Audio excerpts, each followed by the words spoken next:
BCA కేటగిరీలో ఇతర కులాలను చేర్చి గంగపుత్రులను అన్యాయం చేసేలా ప్రభుత్వం కుట్రలు చేస్తుందని గంగపుత్ర సంఘం అధ్యక్షులు ఎల్లుల పోచన డిమాండ్ చేశారు. బీసీఏలో కొత్తగా ముద్రాసులతో పాటు మరిన్ని కులాలను చేర్చే ప్రయత్నాలను విరమించుకోవాలని డిమాండ్ చేశారు. దీనివల్ల ఆర్థికంగా వెనుకబడి ఉన్న తమకు అన్యాయం జరుగుతుందని అన్నారు. రాష్ట్ర సంఘం పిలుపు మేరకు సోమవారం కలెక్టరేట్కు వినతి పత్రం అందించారు.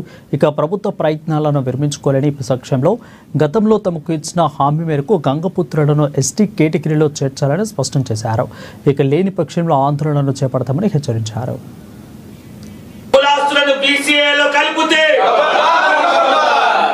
ఆదిలాబాద్ జిల్లా గంగపుత్ర సంఘం తరపున జిల్లా పాలనాధికారికి మేము మెమోరాండం ఇచ్చాం.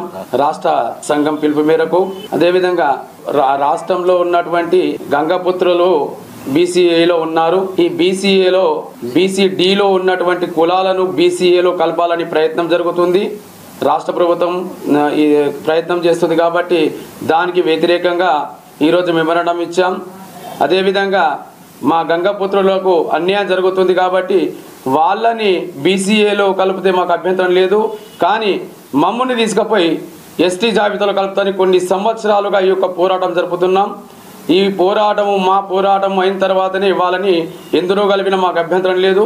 మమ్మల్ని మాత్రం ఎస్టీ జాబితాలో కలపాలని కొన్ని సంవత్సరాలుగా పోరాటం చేస్తున్నాం. ఆదిలాబాద్ జిల్లా గంగపుత్ర సంఘం తరపున జిల్లా పాలనాధికారికి మేము మెమోరాండం ఇచ్చాం. రాష్ట్ర సంఘం పిలుపు మేరకు అదేవిధంగా